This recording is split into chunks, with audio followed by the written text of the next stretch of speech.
This episode is sponsored by Shopify. Try the e-commerce platform I trust for Glossy. Sign up for your $1 a month trial period at shopify.com/happy. Open phone. Eliminate the hassle of managing work conversations from your personal phone. Get 20% off with Open Phone on your first 6 months when you sign up at openphone.com/earn. Rocket Money. Cancel your unwanted subscriptions and reach your financial goals faster with Rocket Money. Go to rocketmoney.com/EYH today. Saley. Get an exclusive 15% off discount on Saley eSIM data plans. Go to saley.com/happy and download the Saley app and use code HAPPY at checkout. Find your next great hire on LinkedIn. Post your job for free at linkedin.com/qualified. That's linkedin.com/qualified to post your job for free. Terms and conditions apply.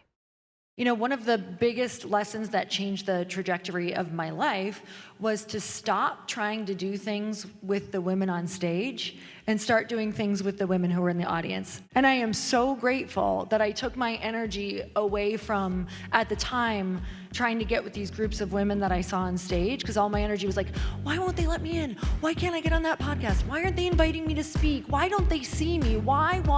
And I stopped saying why and started saying, how can I be the great aggregator of this group of these women who are on their come up? And let me tell you, it is life-changing.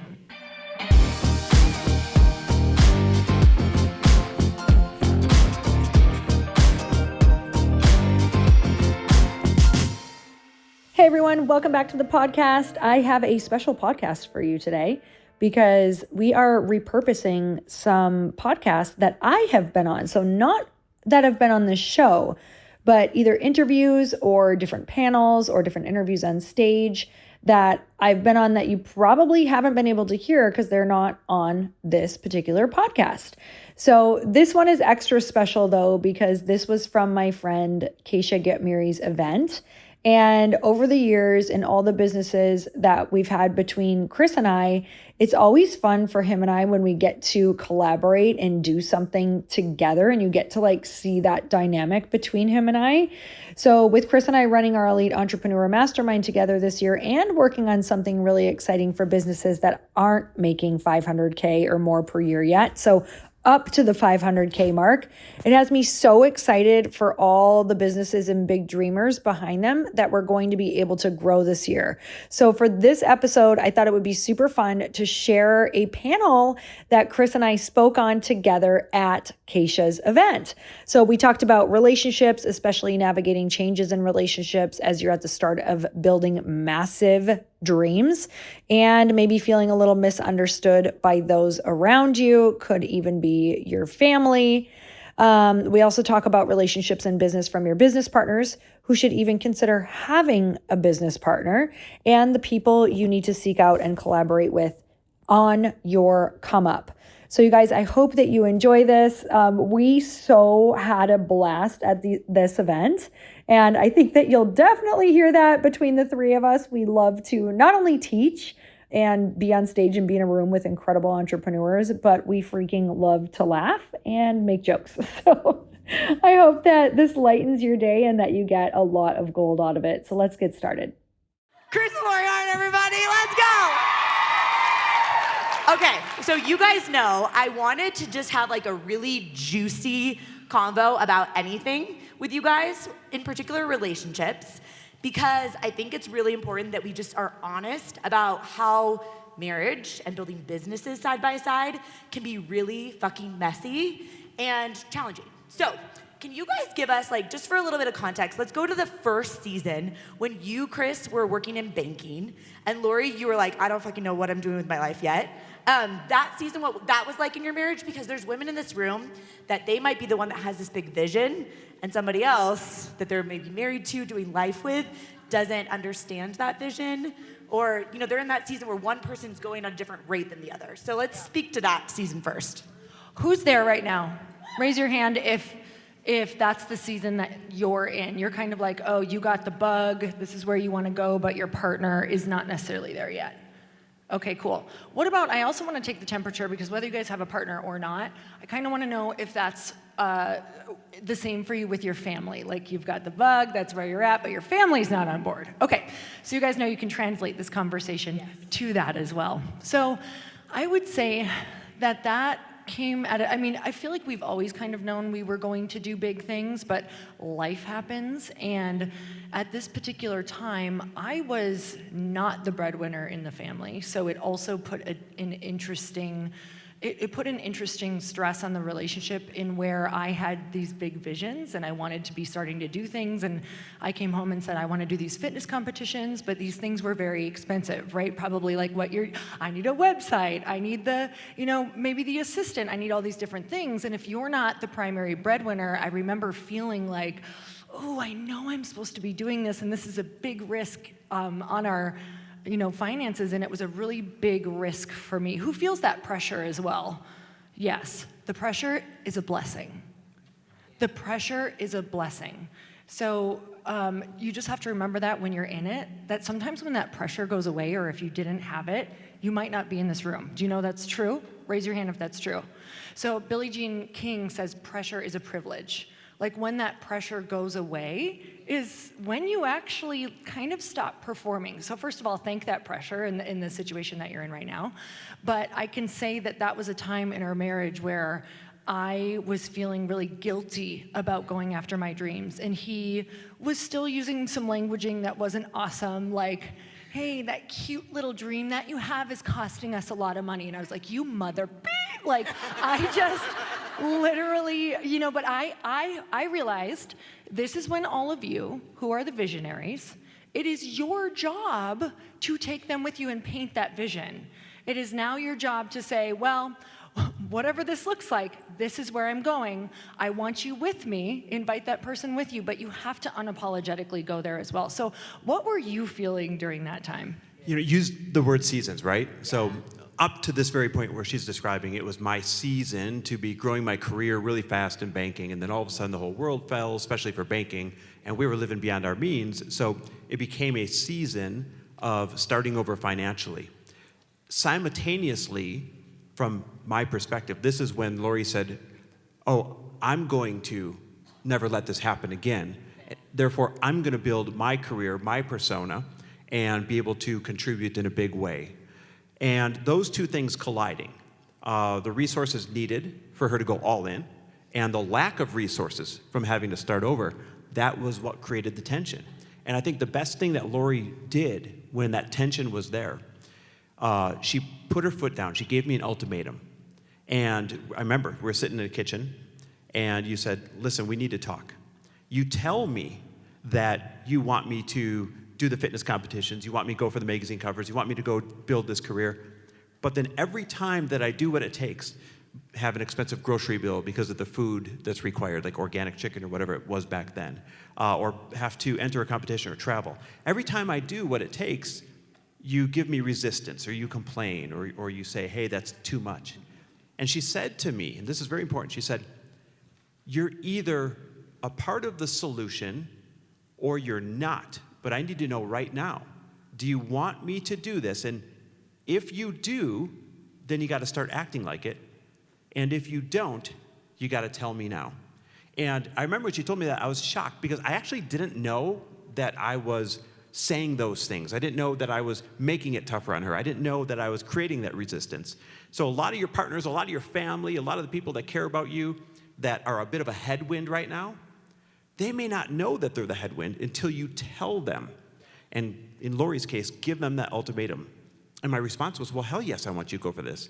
So making me aware that I was doing that was probably one of the biggest things to start to heal that. I think that was the beginning of our communication journey, like the communication styles. So, he wasn't even aware that's how he was really talking to me, because he was you managed thousands of men, like you worked with thousands of men. it was the first time when I decided to really get clear with him on how affected I am by certain languaging. And at first he just thought I was being super sensitive, but I had to sit and say, no, when you say this, this is how I feel, or it makes me, it makes me stop. It makes me feel paralyzed in what I'm doing. And so having really open conversations, and there was a lot of them. You can't just have this in one conversation, you guys. This is gonna be like, just give little nibbles, or you might it may not be a good thing for your marriage, but give little nibbles to the people around you and have those conversations starting small with what's the most important thing to talk about right now? But be clear, I don't want the nibbles so little that the person across from you doesn't understand the clear message you're trying to give. Big right? nibbles. Yeah, big nibbles. Big nibbles.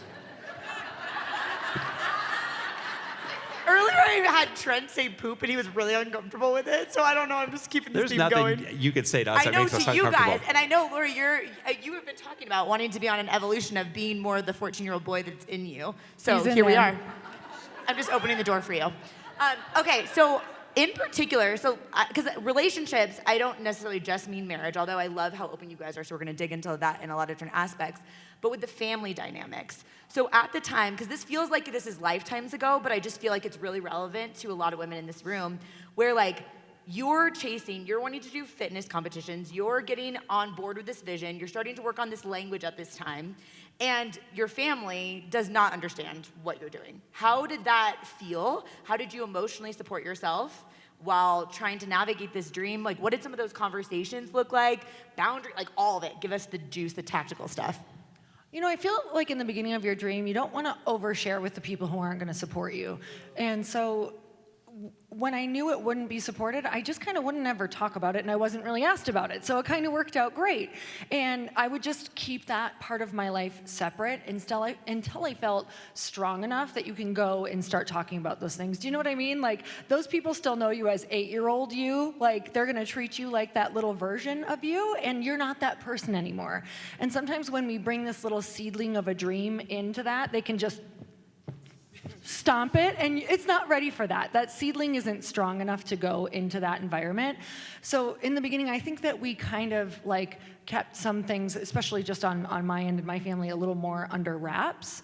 And I would just share the big dreams with the people who were more supportive. I know your mom was really supportive in so much of it. And what about you? Did you feel that for your family? Yeah, I felt it with our family. Do you remember the year where we said, hey, maybe it's just you and I, and we got to move forward, and whether they want to come along, that's up to them.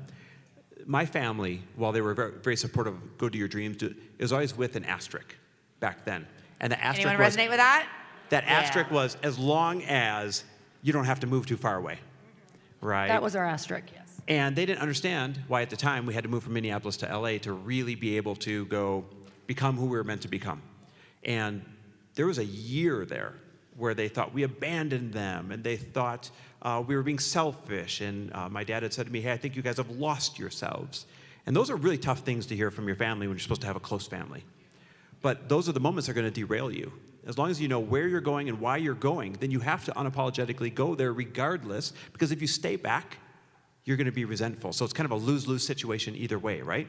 Stay back, be miserable, never be the person to set the pace for your family, or go where you're meant to go and then get the things said about you. So we chose to go where we were meant to go and had to sit them down and explain to them. It's funny how you remember these moments. Our conversation was in the kitchen. This one was in the car in Santa Monica.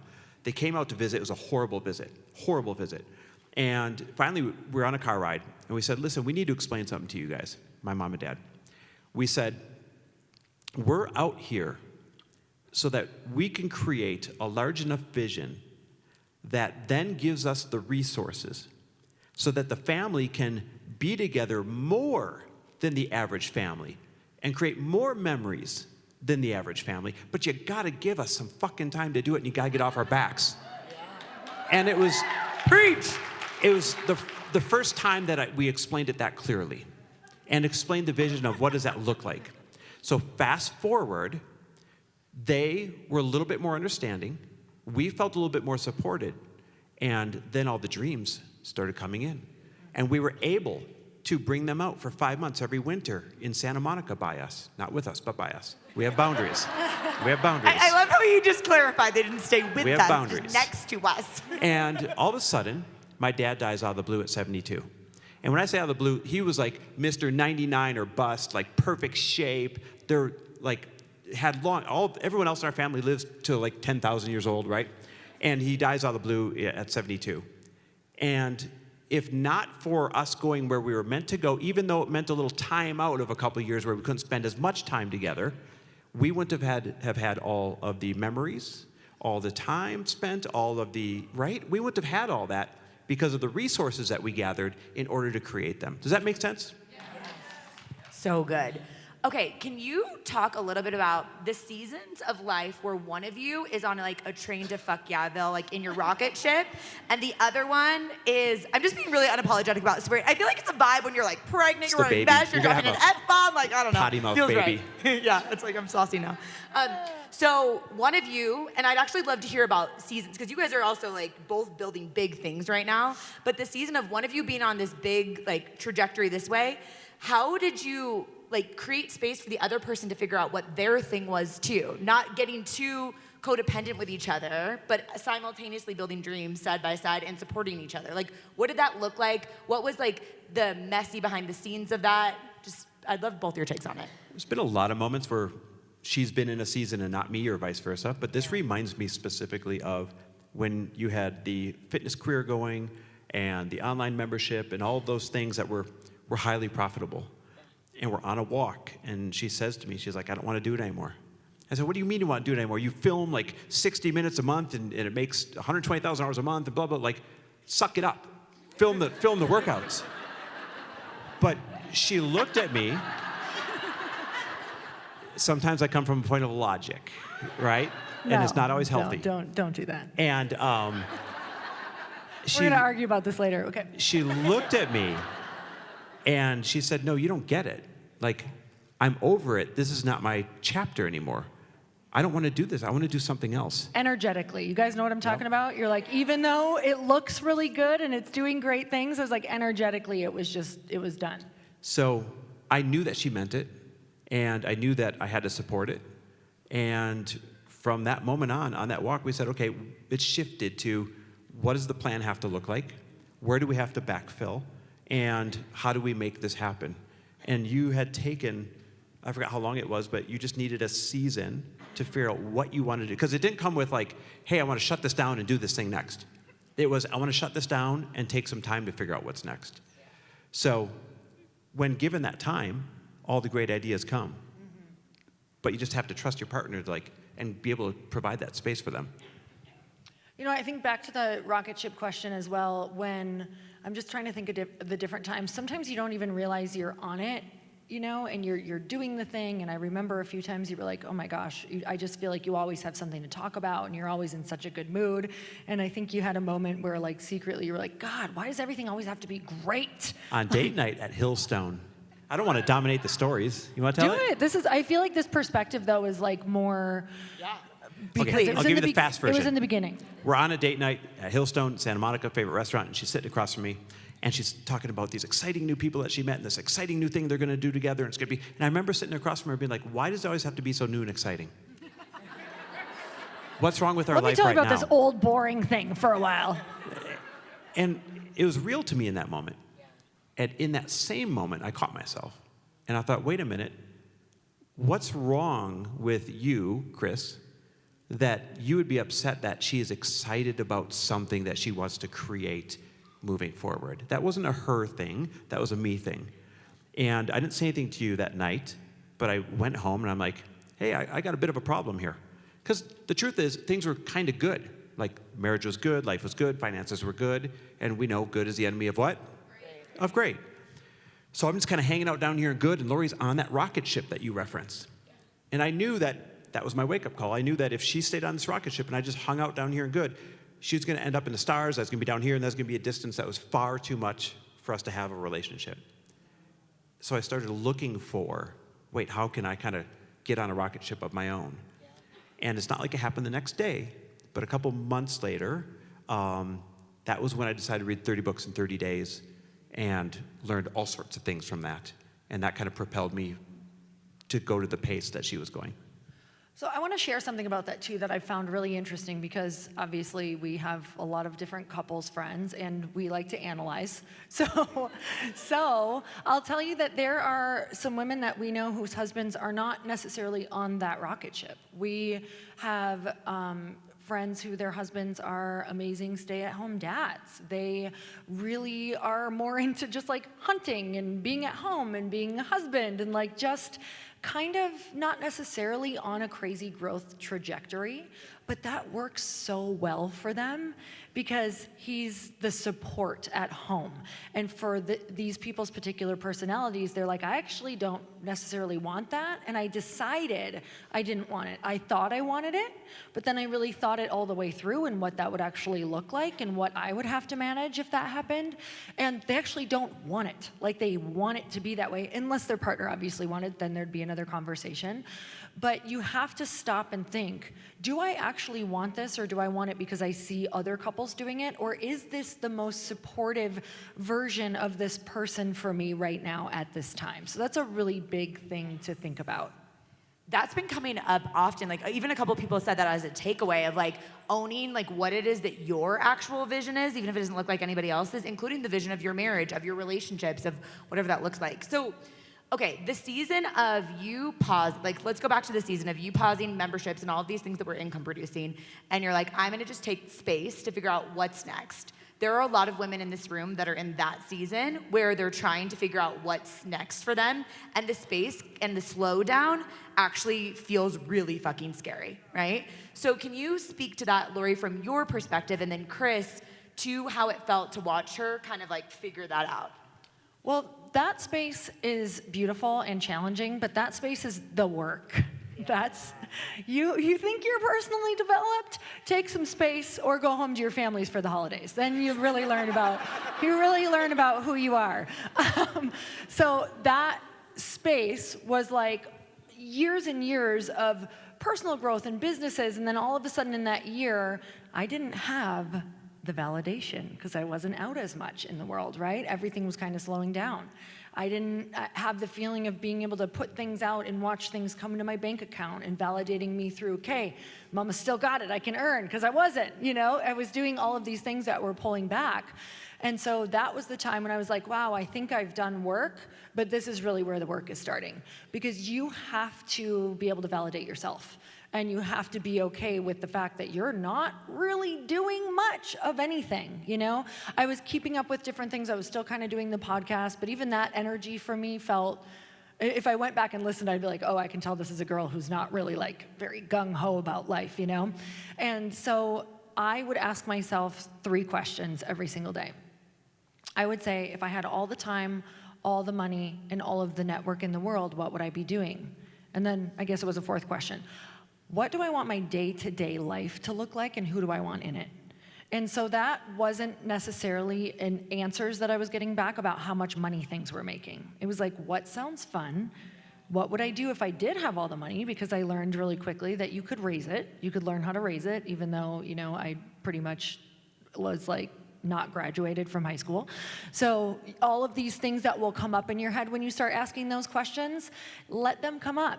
That's where the work will begin. It's like, I see you. I see all these doubts. I see all of this like needing validation. I see all of this feeling like you're not enough. I see all of this wanting to start something because you know you can do it. You know how many times I almost like, this is so crazy. I literally remember almost writing these fitness magazines because I knew that I could write them and get a cover, but then I knew if I pitched hard enough and if I, put all this work in, I knew I could do that because I wanted that quick hit of like, oh, see, you're still valid. But that would take 8 to 12 weeks of my life away from just being open space. And I was like, you're so uncomfortable, Lori. You're so uncomfortable. This is exactly where you need to be. So it was one of the best and worst years of my life. And just be an observer of all the things that are coming up. And that's the point where you get to be you get to picture yourself as your 8-year-old little self and love on yourself and reparent yourself through all of those things that come up, because we can drown out and numb out that voice and be like, no, I'm good now. The mean coach is gone. The mean girl is gone. Yeah, because you're thriving. Wait until you're not. She comes back with a vengeance, and that's really when you get to go, oh, here it is again. Here's the time where I get to go back and coach myself and love myself and do all those things. So, Chris, watching, because I think there's some people, I've talked to you guys about this. When my husband, Cena, left dentistry and he was trying to figure out real estate investing, we talked to you guys a lot about this, where it was like, he would describe it like he was dropped in the ocean. He's an Enneagram 3, obviously, like Lori. Dropped in the ocean, knew he was a good swimmer, but didn't know what direction he should swim. And watching him, I remember just feeling like I want to help him. And I did try for a while, but it was not a good idea. And I had to let him flounder. So can you guys speak to different seasons where you guys have had to let each other flounder a little bit and not, because Chris, you're also one of the most optimistic people. That prior version of you in the date night restaurant, is a guy that I don't even know, because you're you wake up and you're I'm happier and healthier and happier than ever or whatever, right? But what about watching Lori flounder and then Lori watching Chris flounder? What was that like? Once I accepted it, after that walk, that story I told you about, I actually liked it. Yeah. I loved that she had the space to be able to find what she really wanted to do. I saw the most random reel the other day. It's this couple, and they're in a bus that they built out themselves, and they're on a year-long retirement. And the reel just said, we should normalize year-long retirements sprinkled into life. And I thought it's such a great point, because life rushes by, and you can make money and lose money and make money again, but you can't make more time. And therefore, when you do have time, nothing is more important. So why not do something that makes you happy, not necessarily something that just makes you money? And if it can be both, then that's the jackpot. So seeing her figure out what was going to make her happy was satisfying, because it was an investment in making us happy long term, if that makes sense. 100%, literally just experienced that. I'm trying to think of, I think I've only seen really a couple times, but when I lost my career and I had to figure out when you lost your career, that was a really hard one, because anyone in here a fixer? Want to go right to the bright side and be well, this could be good because, and he's meh. I was okay, we're going to back off on that one for a second. And so I just remember nothing really was looking up, because not only did he lose his career, but it was, there's a big my one. identity. But it truly was his identity. And it wasn't I could be oh, hey, just go get another job. You were great at that one. They were all gone, you guys. It was the crash of 2008. And so there wasn't anywhere for him to go in that career. And I remember him saying something I was only good at this. And that just broke my heart, and trying not to say anything at that point and letting it be okay for him to be in that pain on his own. And I'm here, but he does need to go through this. Wow. It's a magic. It's just a pretend it's a magical. Good juju somehow. It's good juju. It's a magical spirit bird or something. It's going to be great. Could you Google moths as spirit animals? I'd like to know. Okay. And if it's bad, don't tell us. Yeah, don't tell me if it's bad. But that is a challenge, because you have to let your partner be. You can help them, and you can kind of guide them, and you can invite them along, and that does help for them to kind of maybe see what you're doing and invite them. But let it be okay, hey, I'm here if you need me. But I think sometimes we try to force it, and I don't think that would have went well. So giving them space. I said a lot of prayers. If you can arrange things who knows, maybe some dinners out with some great friends, be around positive people. I do know that at that time I was inviting you to work out a lot, and I was trying to make us eat better, because all of that stuff matters, you guys. And when I gained 30 pounds. He gained 30 pounds, and I was this is not going well. He's not feeling good. He's feeling depressed. Feels squishy. So things like that. You're still cute, squishy, so. I love this. Okay, so you guys are also extremely gifted at building real relationship capital, and networking and friendships. I would love if you could speak to, for anyone that's really wanting to build more community in general, not even just build communities from a brand perspective, I mean community to support them through seasons of life and to have joy in their lives. How have you guys been so intentional about that from a tactical perspective, and just why does it matter so much to you? It's the most important thing you can do. Of all the capital out there, right? Money is a form of capital, everything else. relationship capital is the most important capital that you can acquire over time, because even when you don't have financial capital, your relationship capital can come and rescue you, right? They can invest in you, or they can do your website for you, or run your ads for you, or do your branding for you. So relationship capital is far more important than good old-fashioned capital. And a good example is we've always done a good job of creating the network that we wish we were a part of. And an example is when we moved to LA from Minneapolis, all of a sudden, I felt like this tiny fish in this giant shiny pond that I wouldn't get to know anybody that I wanted to get to know. That's a really hard city to break into. So I took the scary step of saying, well, I'm going to invite people to me.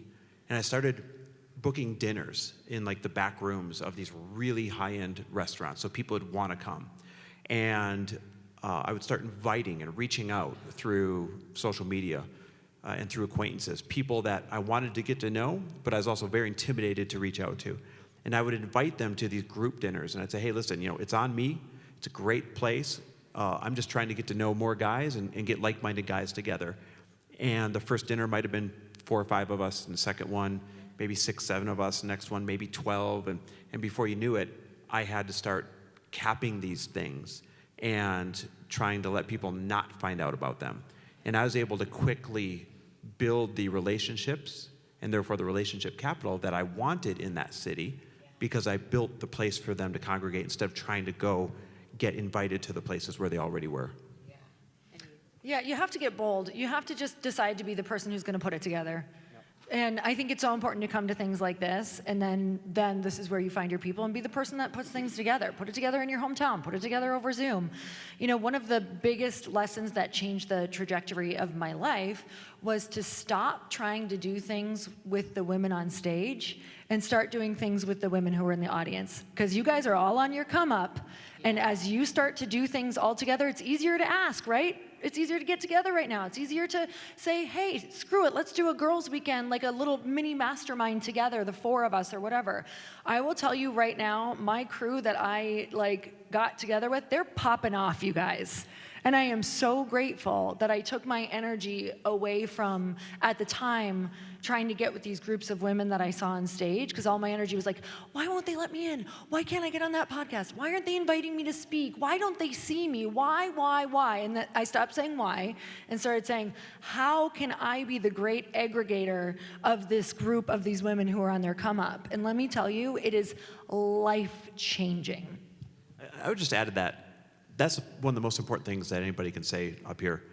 5 years from now, and that sounds like a ways, but that's going to be here like that. 5 years from now, the next group of people that everybody is going to want to see speaking on a stage is sitting right there, or sitting right there, or sitting right there.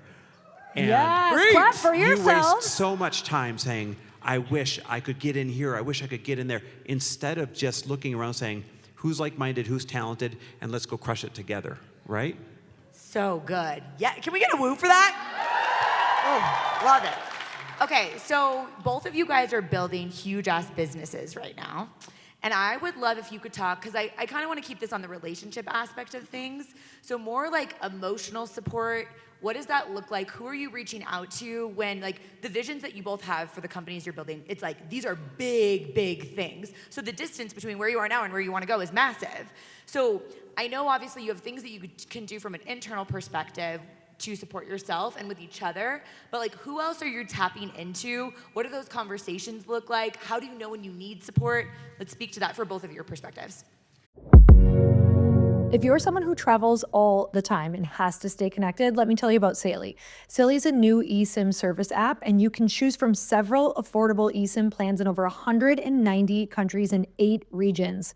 With Saily eSIM, you'll always have a connection when you need. And if you've ever been lost abroad or really needed internet with no Wi-Fi in sight, you'll understand what a difference a local SIM card can make. With Saily, you only have to download once. You get affordable prices, global and regional plans.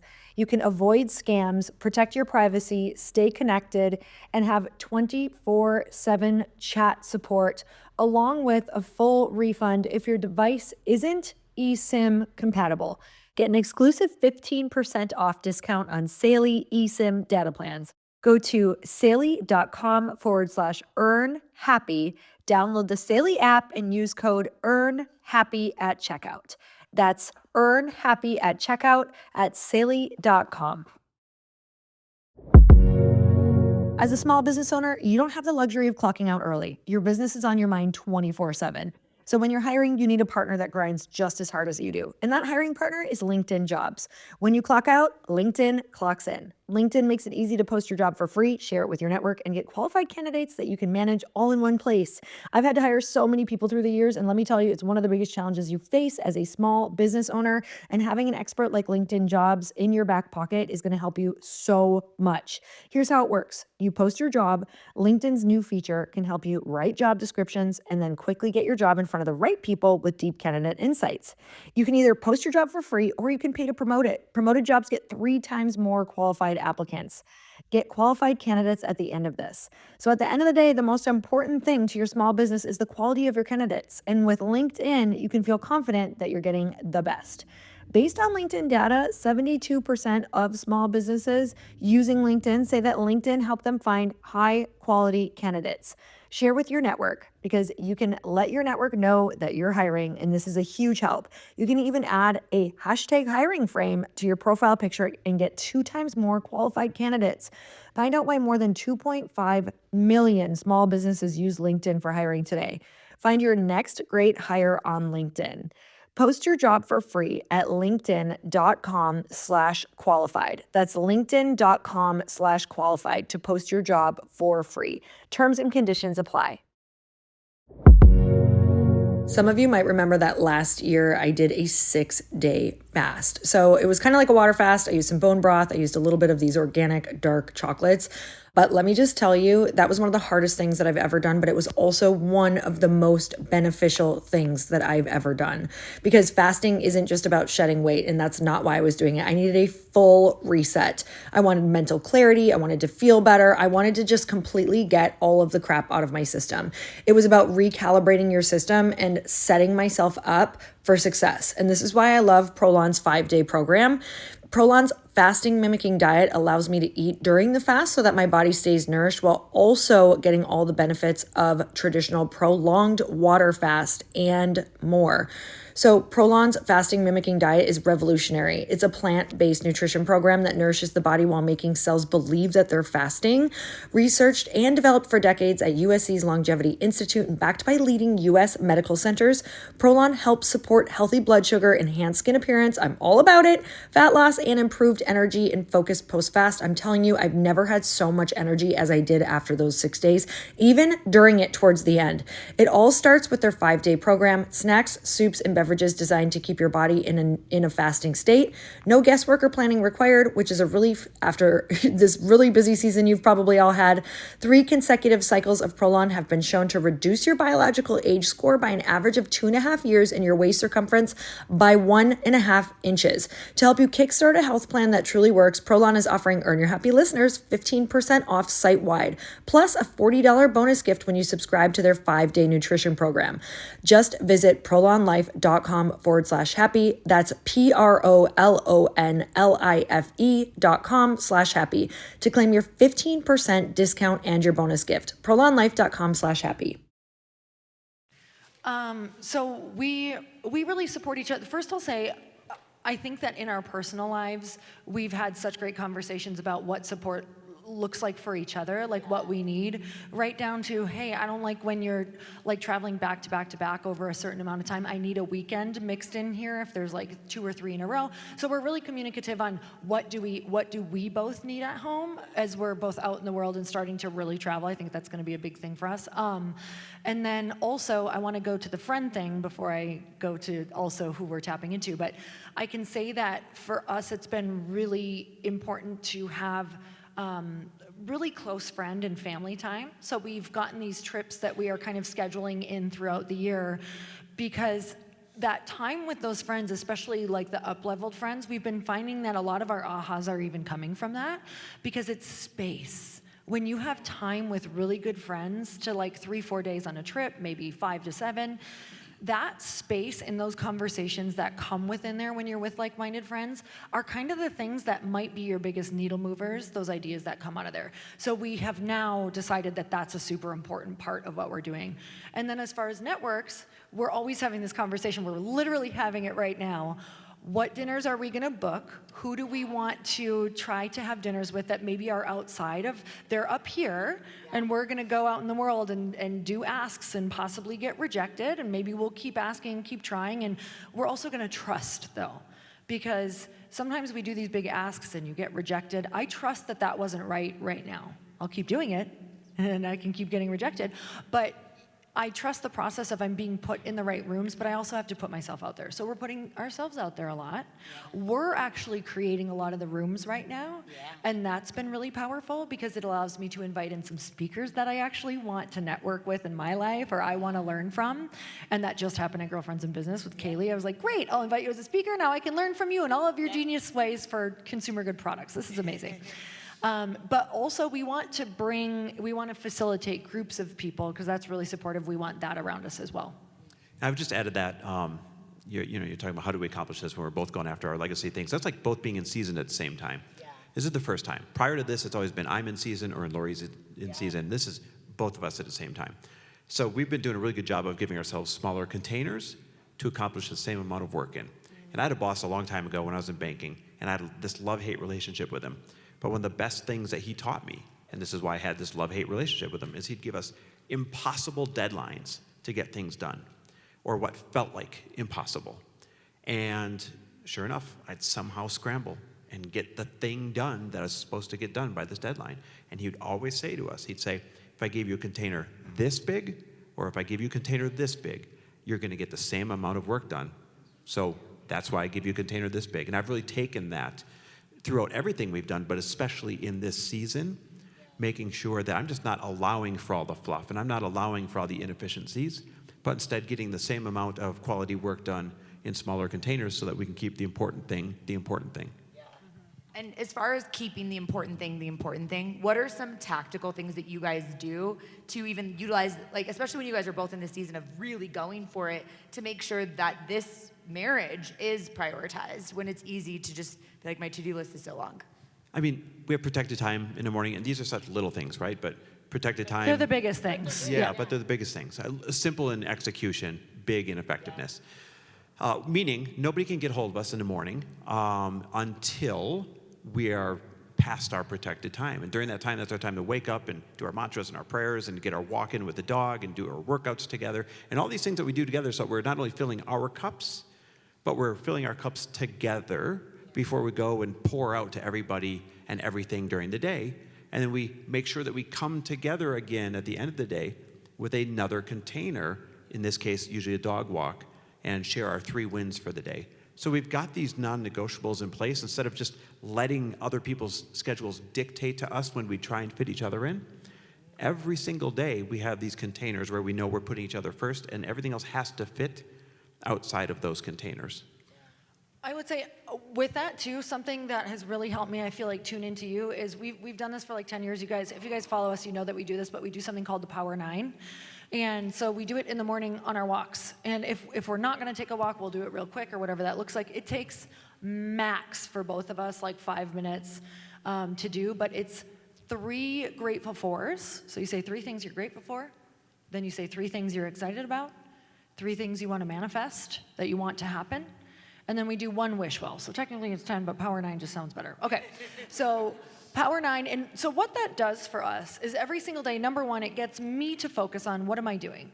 And I can't tell you how many times that when it comes to the manifest, I'm like, I can't believe I don't know exactly what I want. Why isn't this rolling off the tip of my tongue? Like, this should be right there, right? So it gets me really in tune and on target with what I want. But the most important thing is I get to hear his hopes and dreams. Yeah. And I get to help manifest that with him. I'm like, oh, I love that one. I'm gonna help. Okay, we're gonna like put all of our energy into this. This is so good.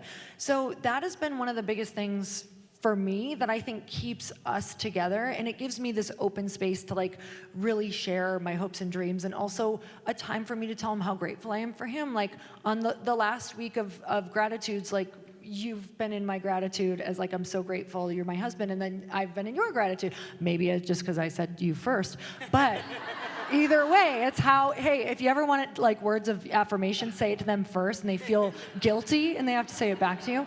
But that's been huge. But if you want that, all you have to do is DM me the word power, but that's what we do every single day. I would just add that, again, simple in execution, powerful in payoff. Every single day I know what my wife is excited about. Every single day I know what my wife is working on. Every single day I know what she's grateful for. And you can't help but have a good relationship if you are checking in at that level every single day. But if you're being honest with yourselves, how many of you could name that about your significant other or your best friend right now? Like, a lot of people couldn't say within the last 72 hours who the people they love, what are they most excited about? Because life goes so quick and you get so busy that you don't share those things. So building in those purposeful sharings is everything. And it really helps us to also address things when there's smoke, not when there's fire. And I think that's the thing that served us really well over all these years, 18 years married now, right? Is we've done a really good job of creating these daily touch points where we're always putting something out when it's smoke, not when it's a raging forest fire. That's what the walks do. They allow you to say what's come up through the day where, you know, if I didn't see him till late and I was frustrated with him for something or I needed to talk about something, how many days go by where you don't create that pocket of time? I've actually heard this from a lot of moms who have come on my podcast. They say, you know, if you want a great relationship with your child, you have to make the space for it. Like, give this open window. Maybe it's a dinner time, or maybe it's a ride in the car that you do every day, or maybe it's a question that you guys have that you do every day, like something like the Power 9, or what are your 3 gratitudes? You need to create a space every day that opens the door for conversation. And that is what I think we do with our family, what we do together, and that's been the biggest game changer of anything we've ever done. But you got to be the fire starter. You got to start it. Great story. My trainer at the gym in Scottsdale, he told me, he said, hey, I've been listening to your podcast, and I started doing this Power 9 thing with my fiance, but she would never go for it if I was like, hey, let's start doing this thing that this couple's doing. He goes, so I just started asking her on our walks in the morning. He's like, hey, what are you grateful for right now? And then, what are you excited about today? And, hey, what do you want to make happen? Like, what do you want to manifest? So instead of naming it, making it awkward, every day he does it, and he can tell she likes it. So even if you have to kind of sneak it in the back door, like, they're good things to do. And also that's really good because it's tactical for anyone, right? Like, find yourself in this story of maybe you're not in a season of life because you have 2 super young kids that you can't go for 2 walks a day, but you can create a container and find yourself like a Power 9 type of thing or a sneaky 3. We should call Power sneaky wine. 3. Sneaky 3. Okay. Well, what exactly would that be, Kacia? I don't know. Okay. So, another question for you. Okay, in the seasons, so a lot of us have a lot of ideas in this room or things that we want to do. How do you guys, and I want to know individually how you guys determine this for yourself, what is a yes and what's a no currently, and then what was a yes and what was a no when you didn't have the direction that you have now? Like, how do you even determine? Well, there's seasons of yes, where you're building your career and you need to build your network. So I was saying yes to so many things, so many events, saying yes to speaking on summits, Zoom calls, all of those things. Yeah. And I think now that I feel really content and happy with where my network is, and here's how I really got to my season of no. I was so burnt out. And I was getting to a place where I would go to these events and I wasn't really leaving with what I needed. I wasn't showing up the way that I wanted, and I didn't have the relationships in my life that I wanted. So I had a lot of network, but I didn't have any I didn't feel like I had really deep friendships. And so I actually felt so lonely, and the more I networked, the lonelier I felt, because I was surrounded by people who I never went deep with. Like, sometimes when you're in big rooms like this over and over and over, you get like these 5-minute drop-ins when you really need like long-term drop-ins. So that was a big sign for me of, whoa, I don't have the relationships, the deep friendships that I want. So that started putting me, and that was like as my career was growing and I was starting to get in a good place with that, I was starting to get like, access to different people, and that became where the tipping point where it was like, okay, now I can start saying no. And now I go off of, is it gonna be fun? Because then it's a yes for me.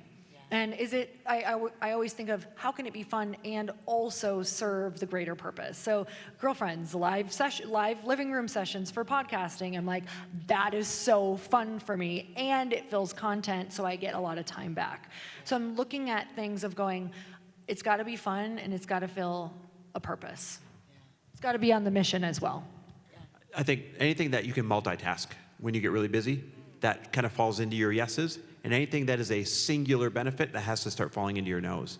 So like you said, if you could get content at the same time as speaking or doing an event or something, then that lends itself towards, hey, this would be worthwhile, the time spent. But really, I feel like my yeses are anything that makes me happy, and the no's are everything that doesn't.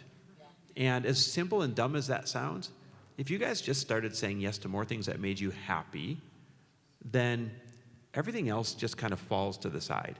But that's because it's hard to say no. It is. It's really so tough. I just want to It's really share, tough. like, we have gone through so many seasons of, Chris, do you remember the hours of struggle over, like, do we say no to this? Oh my gosh, what if we don't get invited back? Or what if they take it personally? And now, FOMO. Yeah. FOMO is so real. Yeah. now it's kind of like, if the people aren't, if it's not something that's great for our business and profitable for our business and a great networking opportunity for that, if these aren't people we see on our 5-year journey, if we can't see these people on our 5 or 10-year journey, then we say no. Like, yeah, sometimes there's a lot of, let me just tell you, especially when we lived in LA, everyone's in town every day, every weekend. Hey, I'm in town, I want a dinner, I would love a dinner. So we would say yes to these. Well, it was at the expense of our time together, or at the expense of, I'm an introvert, I need to recharge. It was at the expense of big ideas coming through. It was at the expense of rest. It was at the expense of, like, me living a resentful life. And I can say in the last 2 years, it's the first time that I haven't felt that way, where for a lot of my career, I felt really resentful of having to, like, always go to so many things. And that's my fault. That's my fault. So now it's like I want to live a life where I feel very fulfilled, and I don't want to go see anyone that I'm going to be resentful of because it's not their fault. So I want to show up the best version of me for the people that I want to show up for. The last thing I would expand on that is when I said, yes to things that make us happy.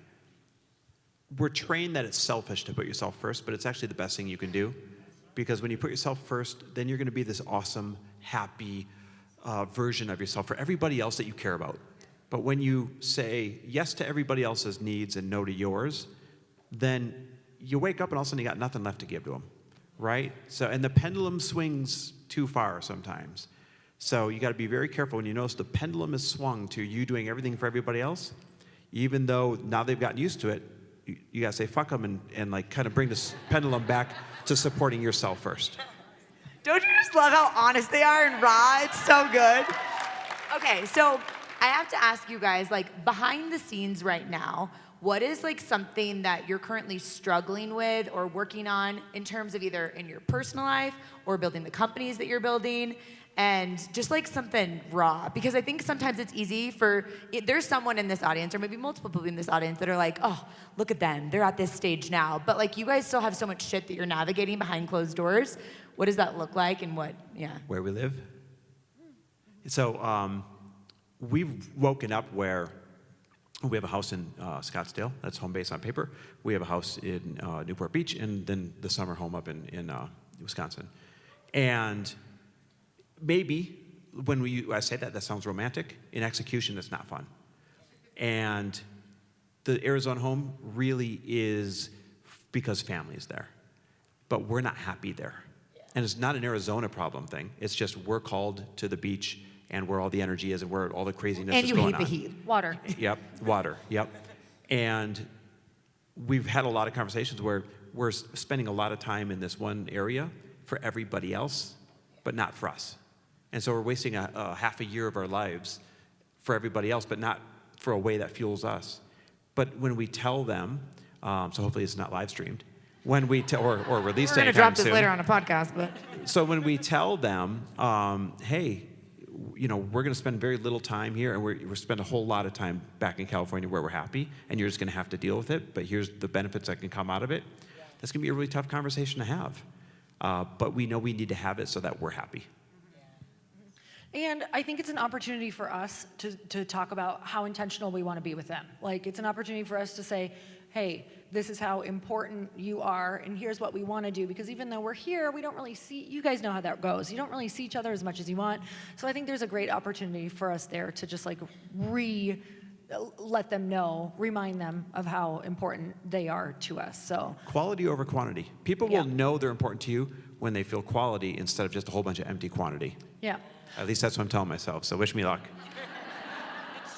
Well, you can feel the presence. You can feel if people are checking, like there's a difference between doing something to do it versus doing it to get it done, right? Or like checking off, oh, we had dinner with this couple this week just so we could check it off our list or whatever that is. So I love that. Okay, from a behind the scenes, like building business side of things, Lori, can you speak to, because like you have had to iterate your company, and as much as you can say at this point of what it is, you've had to make so many changes. You've been on this path that it's been like pivot, pivot, pivot, shit, cans, right? Like it's been like all over. How are you managing that? How are you staying on this vision when it would be easy for someone that's experienced as much resistance as you've experienced with this business to throw in the towel? How are you doing this? Well, I mean, that's an understatement. I want to, it's your story. I watched Lori have the worst 2 years of her life from a business standpoint. I'm coming and that's been out tough though. to watch. This is my emerging butterfly season, everyone. Truly, I did not know what I was getting into, and I'm so glad I didn't, because the woman that I am on the other side of that hellhole journey is one that I am so proud to be, and one that I'm so proud to meet, and one that I would have never met if I wouldn't have had the type of 2 years and pressure and anxiety and depression and panic attacks that I just went through. So saying that those are the moments that they really make you. But what helped me get through it thriving, and I'll share a little bit more about it, but what helped me get through it thriving was my husband and my community. That's it. My good girlfriends, my closest girlfriends. Because in the middle of what's going to go on in your journeys, you can't be public about it, you guys. Like, I still don't want to be fully public because I want to be on the other side of it yet, which is coming really soon in like a month. So it's very exciting. Yeah, very exciting. So, yeah, I'm very excited about being able to share the full thing soon. But, when you're in the middle of that and things are going terribly wrong and no doors are opening, and I'm the girl who's like, I'm committed. I'm like, walls, walls, walls, what walls? We're just gonna keep on, this is part of the story, we're gonna keep knocking them down. And a few of the things that I learned during that time was that you can be really resilient and you can be really determined, but sometimes life and the business and the numbers are actually showing you need to go somewhere else. So a lot of people ask, when did you know? When did you know? When the numbers weren't there, I lost all my margins, and a couple other things came up legally that was like, you can't actually move forward with this. Yeah. And so I had to make a really tough decision in 1 minute. In 1 minute. After almost 2 years of building something, it came down to a 1 minute decision of, you can see the future right now. What are you gonna do? Are you gonna dwindle the rest of this money of 54 amazing female investors? Are you gonna take this money and turn it into something amazing and go pitch a new story to them? So in that time, I realized, and also with these great conversations with other founders of the people we've invested in, thank God we had these other people that we had invested in their companies, and we had different people in our network, because I could have these hard conversations with them. I can honestly say I think I would have probably sunk the Titanic if I didn't have these people. So that is so important for you guys, to when you're in that dark time in your business, please don't hide your numbers. Please don't hide what's going on. Go to the people who could help you and say, look at everything. Here's where I'm at. Please tell me what I should do. Don't wait too long because you're embarrassed. That could have happened to me. And instead, I was able to pivot and take all of this money that I had left and I'm turning it into something amazing. So, but if I wouldn't have had those people, it wouldn't have been there, and it wouldn't have happened. I love how just you're stepping into owning, like, the person that I am now, that I love so fucking much, is because of all of this stuff that I went through. And I think sometimes we forget that when we're in it, because it doesn't feel good, obviously. Panic attacks, anxiety, all of the things that you're navigating behind closed doors. But now here on the other side, I think that's really powerful. Did I hit home with anyone? Like, yes, it's gonna be better on the other side? Yeah. Okay, so Chris, one thing that I think would be cool for you to give context to is, like, the idea that you have for Frello, what you're working on right now, it wasn't like you had this vision and you decided this is the direction that I'm going. It feels like it all aligned because of, the Steve Jobs quote, like connecting the dots, looking backwards. It all makes sense. Yeah. Can you tell that story? Yeah, absolutely. So this is really a story of, if you don't have the pieces, go get the people that have them for you, right? Yeah. I'm building an app. It's a peer-to-peer lending app, like person-to-person, like Uber for personal loans, right? So lenders, borrowers, drivers, riders. And I don't know anything about tech. I never wanted an app This was never a dream of mine. Like, this was never supposed to be a thing for me. But it was born out of a real life act of generosity. You know, I've got a show, and the common thread is generosity and people's success stories. And when you have a show like that, it invites a lot of people to DM you and share their hardships and ask for a loan or something like that. I mean, probably 50 to 100 people a month. So because of that volume, I had to make a personal policy that we weren't going to give in the DMs. We didn't know what was right. We didn't know what was real. And despite having that personal policy about 3 years ago, guy slid in my DMs, and I got a feeling, like a straight feeling through my head to my heart that said, hey, just open this one and answer it. So out of curiosity, I did. And it was a landscaper. And he said, hey, I listened to your show. I'm grateful for what you put out there. And I'm really embarrassed to be sending this to you. But if I don't find $680 to catch up 2 payments on my landscape truck, I'm going to lose my business. And 2 great guys that work for me are going to lose their jobs. So is there any way that you'd lend me $680? So following this feeling, I said, hey, I won't lend it to you. I'll just give it to you. I PayPal'd it to him. And I thought I'd never hear from this guy again. Real, not real, didn't matter, followed a feeling. But about 2 months later, he reached back out. And he said, hey, I want to let you know what you did for me that day. I said, I took the money, I got current on the truck. Those guys kept their jobs. Great. But more importantly, and I left this part out of the story, I had said to him, all I want in return is for you to put yourself in position to do this for somebody else one day, right? He said, more importantly, when you told me that all you wanted in return was for me to put myself in position to do this for somebody else, he said, that lit a fire in me. And I've gone absolutely crazy getting as many new landscape accounts as humanly possible, to the point where I'm now getting a second truck and hiring 2 additional guys in just a couple months, right? Wild, right?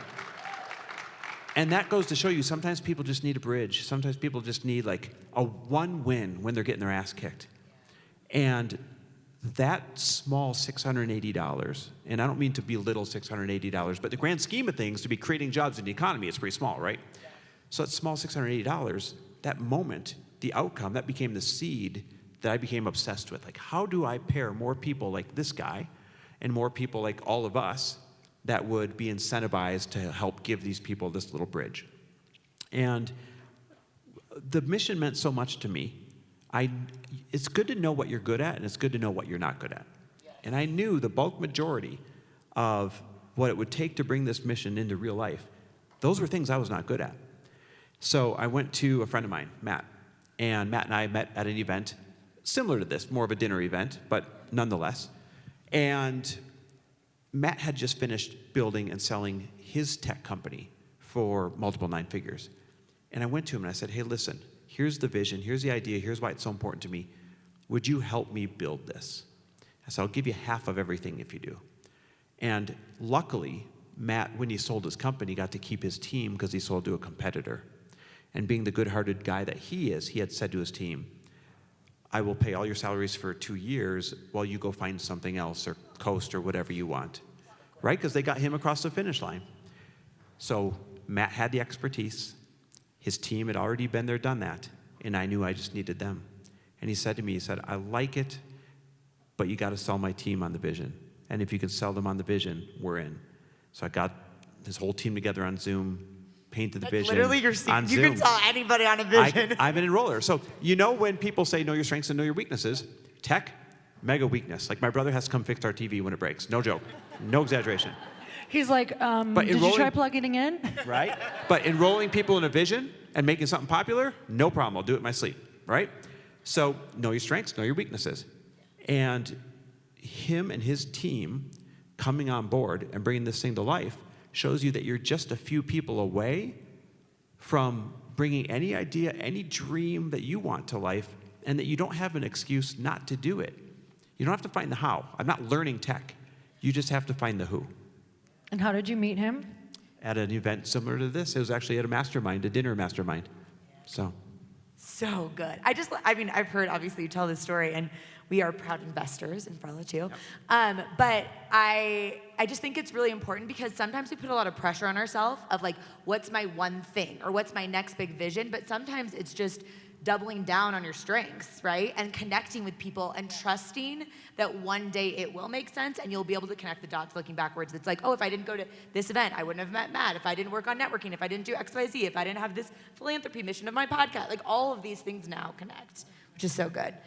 Okay, so Lori, in a season for women in this room that are in this season where they're navigating a lot of doubt and maybe the anxiety that comes from that as they are doing anything right now, whether that is chasing a career milestone or a business milestone. Like, what advice would you give to them to support themselves? And like, what are like the Lori pep talks that you're giving yourself in your head? This is such a good question.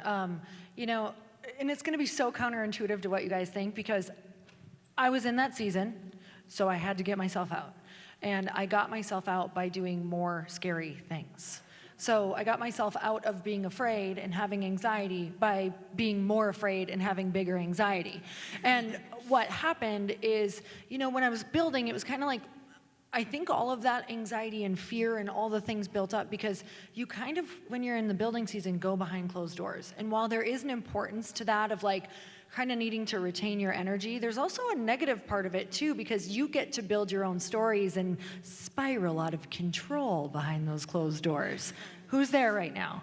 You're kind of like at home by yourself, spiraling, and you're like, how have I spent more time staring into my fridge, this abyss, than I have looking at my computer? It's real. I'm like, I would like be walking around the house and end up like in my closet doing something. I'm like, how did I get here? This is so weird. Like, it just happens. It's the weirdest. And so I am now in a season where I was like, you need to go and do some things that scare you while you're doing this. So you need to go and be out in community again. So I don't want to say just things that scare you, but go and do things that will get you in the community again. Go be a facilitator of dinners. Like, go have 4 girls at a dinner once a month. Like, make sure you're getting out in community and talking about your problems and what's going on.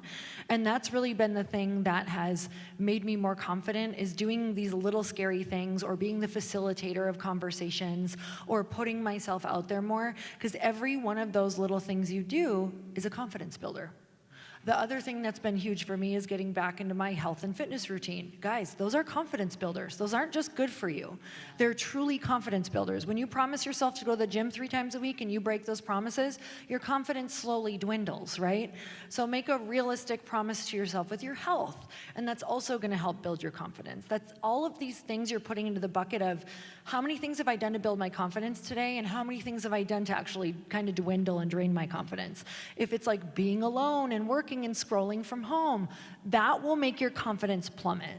I don't care who you are, the strongest women that you see out there, when we have conversations at dinner, if they aren't with people and they're scrolling and they work from home alone for too long, they're gonna go to a deep, dark place. It's the formula.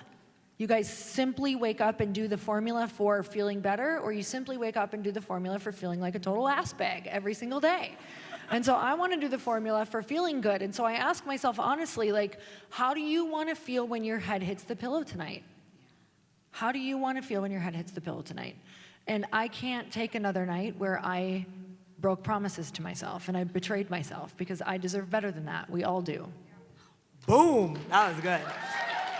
All right, Chris, last thing I want to close this out with is, why should the women in this room be unapologetic about chasing the dreams that they have in their heart in a Chris way? Yeah, well, I mean, for a number of reasons, but the most important reason is when women win, other people win more, right? And here's what I mean. Guys, when they get a lot of money, what do? They buy sports cars and watches and all these other things, which is fine. I'm not against that. I like those things.